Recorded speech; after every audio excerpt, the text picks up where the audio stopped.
भगवान श्री राम को भला कौन नहीं जानता है। जब भी बात आती है रामायण की, प्रभु श्री राम की छवि मानस पटल पर अंकित हो जाती है।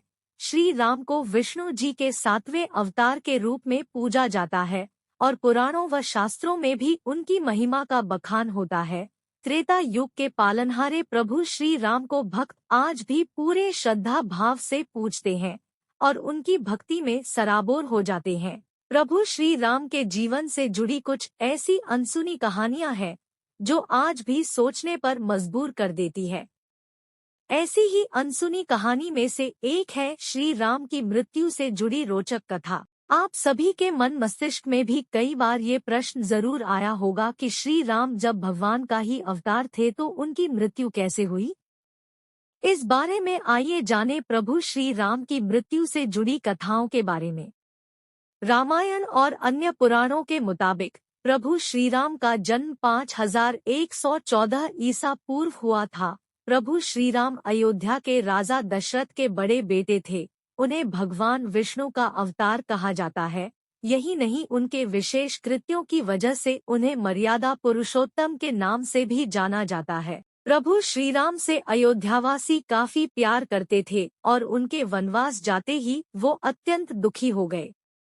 प्रभु श्री राम की मृत्यु से जुड़ी कई कथाएं प्रचलित हैं।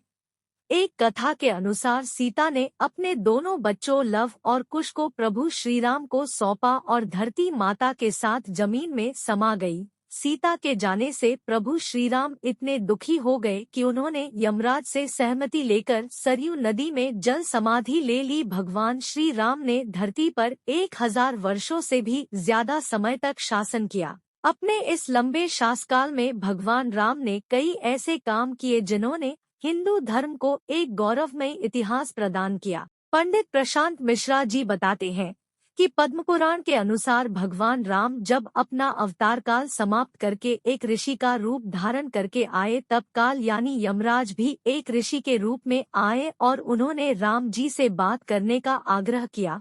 तब श्री राम ने काल से कहा कि कोई हमारे बीच न आए।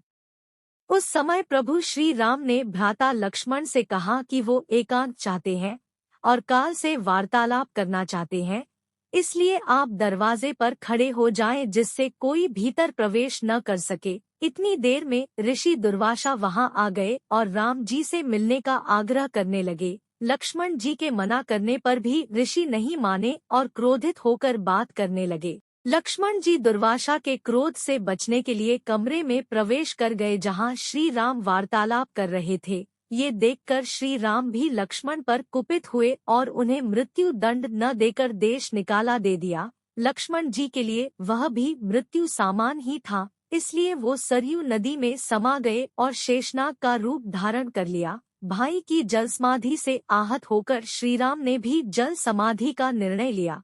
वो सरयू नदी के अंदर गए और भगवान विष्णु का अवतार ले लिया। इस तरह श्री राम ने मानव शरीर त्याग दिया और बैकुंठ धाम चले गए।